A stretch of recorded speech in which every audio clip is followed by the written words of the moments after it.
बिस्मिल्लाहिर्रहमानिर्रहीम, अस्सलाम वालेकुम। आप देख रहे हैं व्यूज़ मैटर। मैं हूं मुर्तज़ा डार। दोस्तों, जब भी ममालिक के दरमियान सियासत होती है या ख़ित्तों के दरमियान जब सियासत होती है तो वो बड़े बड़े मिलियंस एंड बिलियंस की बातों से और नुकसानात से लेकर फ़र्द वाहिद तक भी जा पहुंचती है। इसमें कोई दूसरी राय नहीं है। एक एक शख्स के पीछे ममालिक आपस में लड़ पड़ते हैं, चूँकि उनका ख्याल ये होता है कि ये एक शख्स नहीं है, ये हमारे मुल्क का रिप्रेजेंटेटिव है। आज की स्टोरी खौफनाक है और आज की जो स्टोरी है उसमें मैं आपके सामने दो वाक़यात रख रहा हूँ और इन दो वाक़यात से आप ये समझ सकते हैं कि किस तरह फ़र्द वाहिद को सामने रखते हुए ममालिक ताल्लुकात बिगाड़ते भी हैं और बनाते भी हैं। एक स्टोरी जिसका ताल्लुक़ सऊदी अरेबिया से है और दूसरी स्टोरी जिसका ताल्लुक़ यमन से है।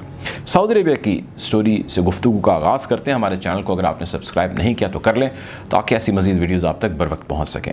मामला ये है कि सऊदी अरब में आयतुल्लाह शेख हुसैन अल रादी सऊदी कैप्टिविटी के अंदर हैं। उनको स्लोली किल किया जा रहा है, यानी आहिस्ता आहिस्ता उनको उनकी मौत के करीब ले जाया जा रहा है।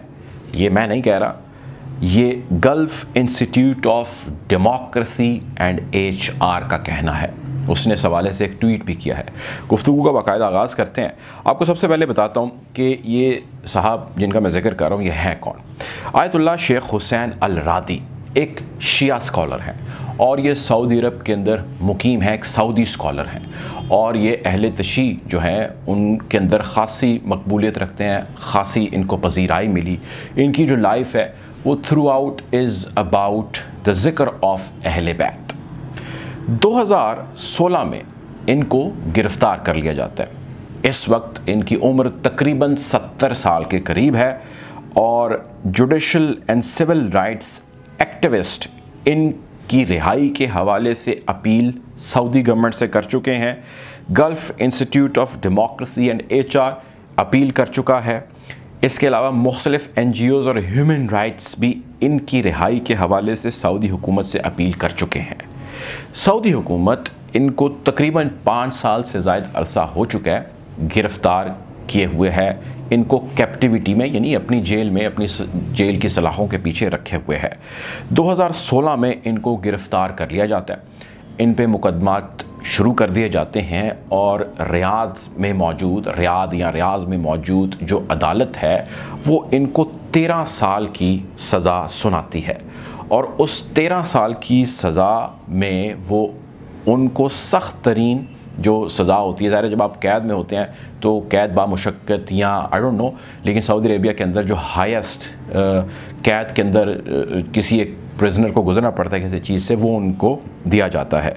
अब इन पे इल्ज़ाम क्या है मैं उसकी तफसील में जाता हूँ, लेकिन जो अर्ज की गई है, जो इस ट्वीट है जिसकी वजह से हम ये ख़बर कर रहे हैं, इस ट्वीट में कहा गया है कि वो आहिस्ता आहिस्ता अपनी मौत के करीब बढ़ रहे हैं और सऊदीज़ एक प्लान के तहत इनको इसकी जानिब लेके चलते जा रहे हैं। सऊदीज़ चाहते हैं कि ये कैद के अंदर ही शहीद हो जाएं, जहाँ बहक हो जाएं या ये इस दुनिया का हिस्सा ना रहें। उनको बहुत सारी बीमारियां हैं, बहुत सारी एलमेंट्स हैं, कोविड है, इसके अलावा बहुत सारे मसले मसाइल सेहत से जुड़े हैं। इसके बावजूद उनको वो तिबी सहूलतें नहीं दी जा रहीं जिसके वो या कोई भी एक प्रिजनर वहाँ पे हकदार है। इस ना दिए जाने का मकसद ये है कि जब एक शख्स को ज़ाहिर है बीमारी है और उसका इलाज नहीं हो रहा तो ज़ाहिर है एक लिमिट के बाद उसकी बॉडी जवाब दे जाएगी और एग्जैक्ट ये स्लो किलिंग है जो की जा रही है as per gulf institute of democracy and human rights की इस ट्वीट के मुताबिक। उसका ये कहना है कि आयतुल्लाह शेख हुसैन अल रादी जो है ये बहुत वोकल थे और ये सऊदी रिजीम के ख़िलाफ़ भी अक्सर बरसरे पेकार रहते थे और उनका कहना ये था कि सऊदी रॉयल्स ने अपनी ज़िंदगी या अपने निज़ाम बहुत बेहतर कर लिए हैं, और उसके बरक्स जो एक आम सऊदी या एक आम शहरी है उसके हालात हर गुज़रते दिन के साथ अबतर हो रहे हैं। सऊदी अरब के अंदर रोज़गार कमाने पाकिस्तान से, भारत से, बांग्लादेश से बहुत सारे लोग खैर जाते हैं और कई सालों से, कई दहाइयों से जा रहे हैं। सऊदी चीप लेबर ले लेते हैं, लेकिन जो वहाँ पे सऊदी नेशनल्स हैं वो भी कोई बहुत ज़्यादा तगड़े नहीं हो रहे, उनके हालात भी हर गुज़रते दिन के साथ अबतर हो रहे हैं। सो रजीम और रजीम की सख्तियाँ और यहाँ पर लोगों के माली मामलात दुरुस्त सिमत में नहीं आगे बढ़े। सो वो इस हवाले से काफ़ी वोकल थे। दूसरा, वो यमन के हवाले से जो जारी जंग है उसके हवाले से भी वो ख़ासे वोकल थे, और उनका कहना ये था कि सऊदी पॉलिसीज़ यमन के अंदर जितनी अग्रेसिव हैं उतनी नहीं होनी चाहिए। यमन यमनियों का है, यमन के अंदर लोगों का, औरतों का, बच्चों का, जवानों का नाहक कत्लेआम हो रहा है। यमन का मसला बैठ के हल होना चाहिए, यमन में फ़ोर्स का इस्तेमाल नहीं होना चाहिए, डायलॉग का प्रोसेस होना चाहिए, और चीज़ों को इस एग्रेशन के साथ सऊदीज़ को डील नहीं करना चाहिए। अच्छा, तीसरी चीज़ वो कहते थे कि लिबनान में मौजूद हिज़्बुल्लाह, यानी कि इससे पहले जो मौजूद है यमन के अंदर हौसी बागी यानी हुतीज़ जिनको कहा जाता है, वो कहते थे कि ये उनका राइट है कि उनकी ज़मीन पे, उनकी लैंड पे कोई हमलावर हो रहा है तो वो उसके ख़िलाफ़ रिजेंटमेंट शो कर सकें, रिटेलिएट कर सकें। दूसरा, वो ये कहते हैं कि इसी तरह ये राइट है लिबनान में मौजूद उस तंजीम का या उन लोगों का, या हिज़्बुल्लाह जिसका नाम है, कि वो वहाँ पे फॉरेन फोर्सेस के ख़िलाफ़ आवाज़ बुलंद कर सकें। भाई किसी के घर पर कोई आएगा, हमलावर होगा किसी भी रीज़न से, तो वह ज़ाहिर रिबेल की सिचुएशन क्रिएट करेगा। तो रजीम, यमन, लिबनान और चौथा शिया, ये 4-5 वामिल सामने रखते हुए उनको 2016 में गिरफ़्तार कर लिया जाता है। और 5वां अमल जिसकी वजह से बहुत मसला था, वो इनका स्टांस था शेख आयतुल्लाह निमर अल निमर की शहादत के हवाले से, कि जब उनका सर कलम किया गया तो उनके ख़्याल से ये बिल्कुल नाइंसाफ़ी की गई, नाहक किया गया। वैसे इस हवाले से भी हमारी वीडियो मौजूद है, और ये वही शेख आयतुल्लाह निमर अल निमर हैं जिनकी शहादत के बाद ईरान और सऊदी अरेबिया के ताल्लुकात खासे बिगड़ गए थे। बहरहाल ये ख़बर आज की है, सामने आई है, और इस हवाले से अपील जो है वो पहले भी की गई है। गुज़िश्ता कुछ सालों के अंदर भी मल्टीपल टाइम ह्यूमन राइट्स और ऐसी NGOs ने, ऐसे लोग जो मिडल ईस्ट के ऊपर, गल्फ़ के ऊपर काम कर रहे हैं, सऊदी एट्रॉसिटीज़ के ख़िलाफ़ जो है वो ह्यूमन राइट्स की जो है आवाज़ बुलंद कर रहे हैं, उनकी जानिब से ये अपील दोबारा की गई है। दूसरी खबर जिसका मैंने आपसे जिक्र करना है, चूँकि हम बात ये कर रहे हैं कि किस तरह एक एक शख्स के पीछे जो है वो मुल्कों की सियासत जो है वो बदल जाती है और ताल्लुकात बिगड़ भी जाते हैं, ताल्लुकात बन भी जाते हैं।